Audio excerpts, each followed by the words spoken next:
Hello everyone, welcome to science think. इस video में मैं आपको बताने वाली हूँ कि किस तरीके से आप मोलर मास को कैलकुलेट कर सकते हैं। तो मोलर मास को कैलकुलेट करने के लिए सबसे पहले आपको एटॉमिक मास पता होनी चाहिए सभी एलिमेंट्स के। अगर आपको उसकी ट्रिक नहीं पता है तो ऊपर आई बटन पर क्लिक करके आप उस वीडियो को देख सकते हैं। तो सबसे पहले देख लेते हैं कि मोलर मास क्या होता है। नाम से ही पता चल रहा है मास है, मोलर है, तो यानी कि it is the mass of 1 mole of a substance. तो यानी कि 1 मोल सब्सटेंस का जितना मास होगा उसी को हम बोलते हैं मोलर मास।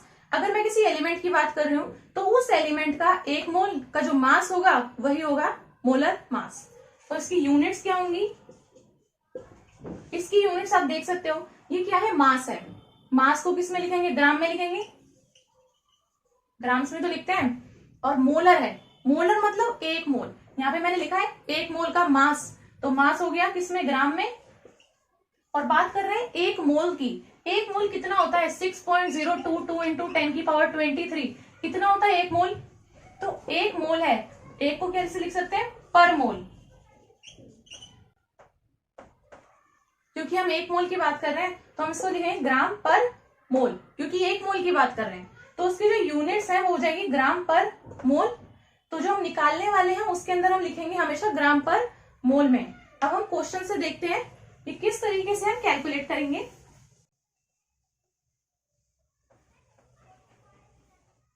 तो जो सबसे पहले हम ले लेते हैं, पहले ले लेते हैं HCl, हाइड्रोक्लोरिक एसिड होता है। तो सबसे पहले आपको क्या पता होना चाहिए? इसका एटॉमिक मास और इसका एटॉमिक मास। तो आप मोलर मास निकाल सकते हैं। किस तरीके से निकालेंगे? तो इसके अंदर आपको दिख रहा है कि एक हाइड्रोजन का एटम है, ये रहा ना, हाइड्रोजन 1 है। और क्लोरीन का कितना है? 1 है। तो 1 क्लोरीन एटम और 1 हाइड्रोजन एटम, ये दिख रहा है आपको इसमें। अब हाइड्रोजन का, एक हाइड्रोजन का एटॉमिक मास कितना होता है? अगर आपने मेरी वीडियो देखी है तो आपको पता होगा वो 1 ही रहता है, यानी कि 1 ग्राम पर मोल। और क्लोरीन का कितना हो जाता है? 35.5 ग्राम पर मोल। तो हमें ये पता चल गया कि जिसका हमें मोलर मास निकालना है उसके अंदर एक हाइड्रोजन है और एक क्लोरीन है।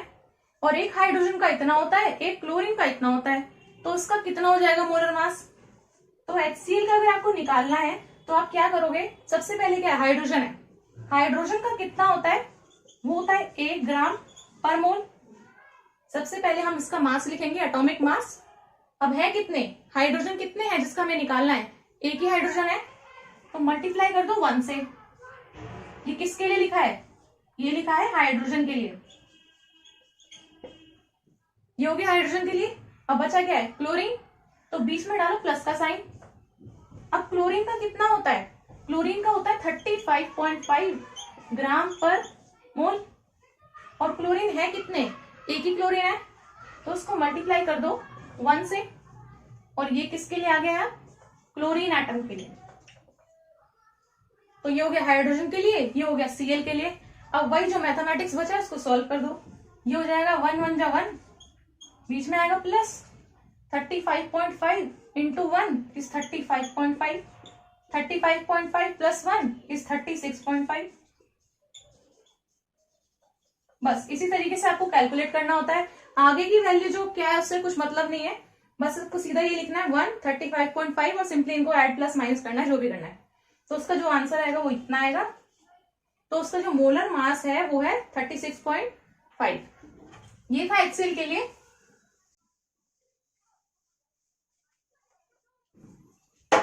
अब नेक्स्ट देख लेते हैं H2O, वाटर। अब इसके अंदर आपको दिख रहा है कि 2 हाइड्रोजन है और एक क्या है? ऑक्सीजन। यहाँ पे H2 है ना, तो 2 हाइड्रोजन हो गए और ऑक्सीजन कितना है? 1। तो 2 H है, 1 O है। तो हाइड्रोजन का आपको पता है एटॉमिक मास कितना होता है?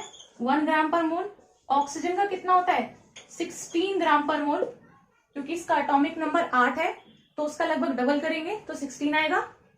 तो ये होगा इनके एटॉमिक मास। अब हमें किसका निकालना है? H2O का।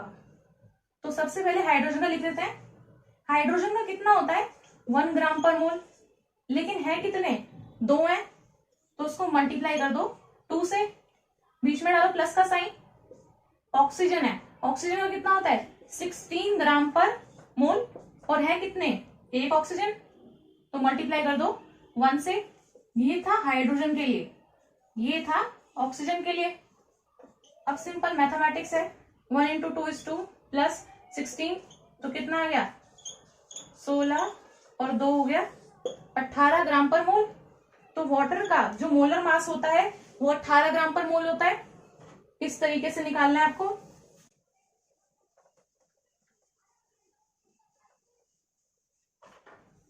अब जो नेक्स्ट है C6H12O6 ग्लूकोज। तो इसके अंदर आपको दिख रहा है कार्बन कितने हैं 6, हाइड्रोजन कितने हैं 12, ऑक्सीजन कितने हैं 6। C6 है, H12 है, ऑक्सीजन 6 है। तो एक कार्बन का कितना होता है एटॉमिक मास 12 ग्राम पर मोल, हाइड्रोजन का कितना होता है 1 और ऑक्सीजन का कितना होता है 16। बस आपको ये पता होना चाहिए। इसके बाद आप निकाल सकते हो C6H12O6 के लिए। तो सबसे पहले लिखेंगे कार्बन के लिए।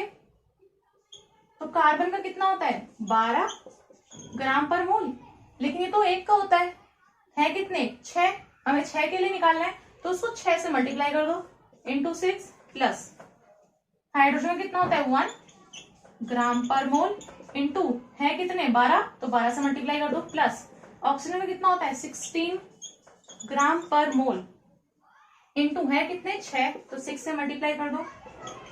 ये कितना हो जाएगा 12 इंटू 6, 12 6 72 प्लस 12 प्लस 16 6 96। इसको आप प्लस कर दोगे तो क्योंकि ग्लूकोज है तो ग्लूकोज का पता ही है 180 ग्राम पर मोल ही होता है, तो इसका जो मोलर मास आएगा इनको आप ऐड करोगे तो 180 ग्राम पर मोल ही आएगा। अब नेक्स्ट देखते हैं।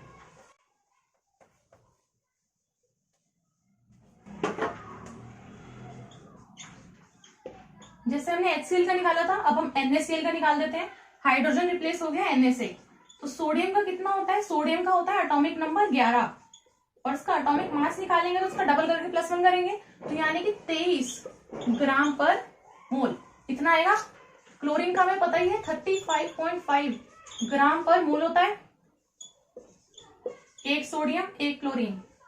तो हमें NaCl का निकालना है तो कितना हो जाएगा, एक का कितना होता है 23 ग्राम पर मोल इंटू है कितने एक सोडियम, तो 1 से मल्टीप्लाई कर दो प्लस क्लोरीन का होता है 35.5 ग्राम पर मोल इंटू है कितने एक क्लोरीन, तो इसको 1 से मल्टीप्लाई कर दो।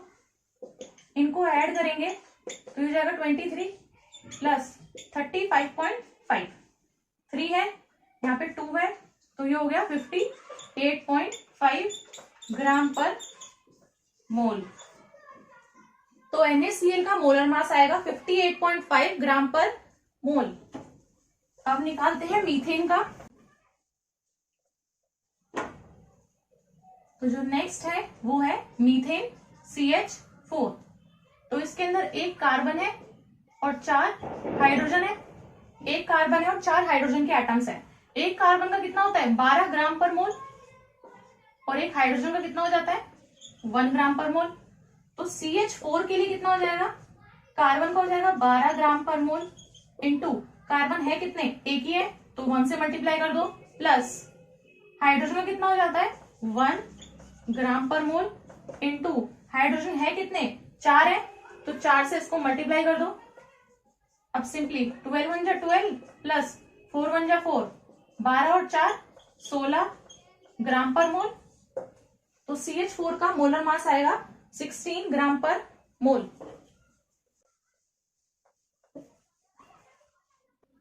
तो नेक्स्ट है NaHCO3। इसके अंदर एक सोडियम है, एक ही हाइड्रोजन है, एक कार्बन है लेकिन 3 ऑक्सीजन है। ये सारे एटम्स है इसके अंदर। तो हम NaHCO3 का निकालेंगे तो हमें पता है सोडियम का होता है 23 ग्राम पर मोल, हाइड्रोजन का होता है 1 ग्राम पर मोल, कार्बन का होता है 12 और ऑक्सीजन का कितना होता है 16। तो हम सोडियम के लिए लिखेंगे सबसे पहले, तो कितना हो जाएगा 23 ग्राम पर मोल इंटू सोडियम है कितना 1 है, तो 1 से मल्टीप्लाई कर दो प्लस अब लिखेंगे हाइड्रोजन के लिए, हाइड्रोजन का कितना होता है 1 ग्राम पर मोल इंटू हाइड्रोजन है कितना 1 है प्लस कार्बन का होता है 12 ग्राम पर मोल इंटू कार्बन है कितना, एक है, प्लस ऑक्सीजन का होता है 16 ग्राम पर मोल। ऑक्सीजन है कितने, 3 है, तो 3 से मल्टीप्लाई कर दो, और कितना हो जाएगा, ये हो जाएगा 23 प्लस 1 प्लस 12 प्लस 16, 3 से होता है 48, तो ये हो जाएगा 24 और 12 36 और 48, 8 6 14, 4 3 7 और 1 8, तो हो गया 84 ग्राम पर मोल। तो NaCO3 का जो जाएगा वो हो जाएगा 84 ग्राम पर मोल, मोलर मास। नेक्स्ट देखते हैं,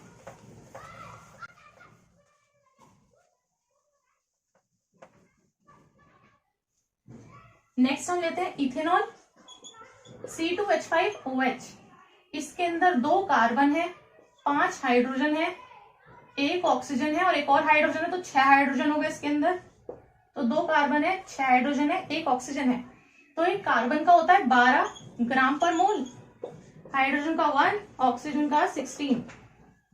तो C2H5OH के लिए मोलर मास कितना हो जाएगा, कार्बन का 12 इंटू है कितने, 2 प्लस हाइड्रोजन का कितना हो जाएगा, 1 है कितने, 5, एक ही साथ लिख रहे हैं तो 6 प्लस ऑक्सीजन का कितना है 16 ग्राम पर मोल इंटू ऑक्सीजन है कितने, 1, तो 1 से मल्टीप्लाई कर देते हैं, ये हो जाएगा 12 दूनी 24 प्लस ये हो जाएगा 6 और 16, तो 24 और 6 30, तो 46 ग्राम पर मोल।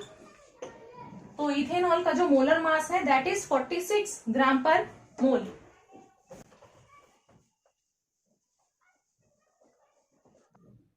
तो जो नेक्स्ट है वो है ammonium sulphate NH4 twice SO4। तो आपको दिख रहा है कि ये वाला जो पार्ट है ये NH4, ये यूनिट इसके अंदर 2 बार है क्योंकि इसका ट्वाइस है, और SO4 होता है 2 माइनस में और NH4 होता है प्लस में, तो ऐसे 2 NH4 प्लस लगेंगे इस चार्ज को बैलेंस करने के लिए। तो ये हो गया ना, 2 बार प्लस हो गया और 2 माइनस हो गया, इसीलिए ये NH4 का ट्वाइस है और वो SO4 है। तो आप इसको सिंपली खोल के भी लिख सकते हो, आप इसको ऐसे लिख सकते हो NH4 SO4 तो है। आपको इसको सिंपली गिनने में आसानी होगी क्योंकि नाइट्रोजन कितने दिख रहे हैं, एक नाइट्रोजन ये, एक नाइट्रोजन ये, 2 नाइट्रोजन हो गए, हाइड्रोजन कितने हो गए, 4 और 4 8, इसका मतलब इसके अंदर 2 नाइट्रोजन है और 8 हाइड्रोजन है। या फिर आप सिंपली इस 2 को अंदर मल्टीप्लाई भी कर सकते हो, ये 2 को अंदर मल्टीप्लाई करोगे तो नाइट्रोजन कितने हो गए N2 और हाइड्रोजन पहले 4 थे अंदर, 2 से मल्टीप्लाई कर रहे हैं तो हाइड्रोजन कितने हो गए 8, तो नाइट्रोजन 2 है, हाइड्रोजन 8 है, SO4 तो है। अब इसके लिए हम मोलर मास निकालते हैं, NH4 ट्वाइस SO4 के लिए। तो नाइट्रोजन का हमें पता है कितना होता है 14 ग्राम पर मोल, और सल्फर का एटॉमिक नंबर जो होता है वो होता है 16, तो इसका हो जाएगा 32 ग्राम पर मोल। बाकी ऑक्सीजन और हाइड्रोजन का हम करे गए अभी तक, तो हम सिंपली लिख देते हैं सबसे पहले लिख देते हैं नाइट्रोजन के लिए। तो नाइट्रोजन का होता है 14 ग्राम पर मोल इंटू नाइट्रोजन है कितने, 2 नाइट्रोजन है, यहां से आप देख सकते हैं या फिर यहां से भी, तो 2 से मल्टीप्लाई कर दो, प्लस हाइड्रोजन कितने हैं 8 हाइड्रोजन है, एक का 1 ग्राम पर मोल इंटू 8, प्लस सल्फर का कितना होता है 32 ग्राम पर मोल इंटू है कितना एक सल्फर, तो 1 से मल्टीप्लाई कर दो, प्लस अब बचा है ऑक्सीजन, ऑक्सीजन कितना होता है 16 ग्राम पर मोल इंटू ऑक्सीजन कितने हैं 4 हैं, तो उसको 4 से मल्टीप्लाई कर देते हैं। अब आपको सिंपली इनको मल्टीप्लाई करना है, 14 दूनी होता है 28 प्लस 8 एकम 8 प्लस 32 प्लस 16 4 जो होता है 64, ये हो जाएगा 32 और 8 40, ये हो गया 68 और 64, 8 4 होता है 12, 6 6 होता है 12 और 1 13, तो 132 ग्राम पर मोल। तो इसका जो मोलर मास आएगा वो आएगा 132 ग्राम पर मोल। ये आएगा इसका मोलर मास।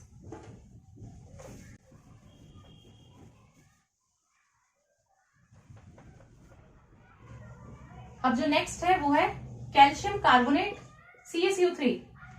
इसमें कैल्शियम का जो एटॉमिक नंबर है वो होता है 20, तो एटॉमिक मास हो गया 40 ग्राम पर मोल। कार्बन का कितना होता है 12, ऑक्सीजन का होता है 16। अब जितने जितने एटम है उनसे मल्टीप्लाई करना है इनको बस और ऐड कर देना है। तो सही CaCO3 के लिए लिख देते हैं सबसे पहले। कैल्शियम का है 40 ग्राम पर मोल, इंटू है कितना 1 है, प्लस कार्बन का लिख देते हैं 12 ग्राम पर मोल, इंटू है कितना 1 है, प्लस ऑक्सीजन का लिख देते हैं 16 ग्राम पर मोल, है कितने 3 है, इंटू 3। तो ये हो गया 40 प्लस 12 प्लस 16, 3 होता है 48। तो ये कितना हो गया 52 और 48, 8 2 10, 5 4 9 1 10, तो इसका हो गया 100 ग्राम पर मोल। तो कैल्शियम कार्बोनेट का मोलर मास है 100 ग्राम पर मोल।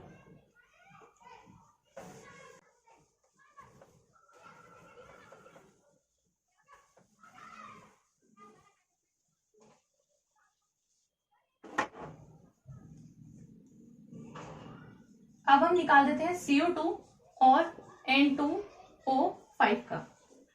तो हम डायरेक्ट लिख देते हैं, कार्बन का हमें पता है 12 ग्राम पर मोल, इंटू है कितना एक कार्बन है तो इंटू 1, प्लस ऑक्सीजन का होता है 16 ग्राम पर मोल, इंटू है कितने 2 कार्बन है तो 2 से मल्टीप्लाई, ये हो जाएगा 12 प्लस 16 दूनी 32, 32 और 2 34 और 10 44 ग्राम पर मोल।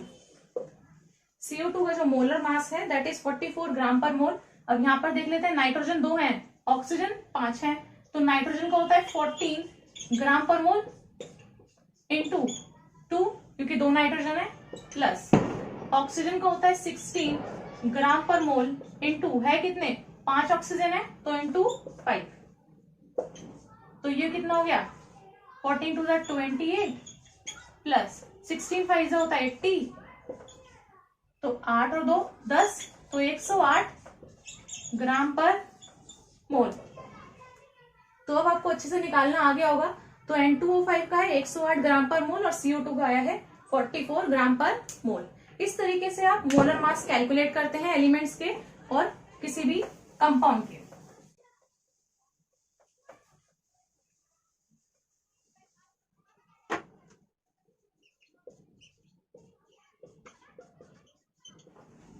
तो इस तरीके से हम इनके मोलर मास को निकालते हैं। तो आप इन सबको भी प्रैक्टिस कर सकते हैं।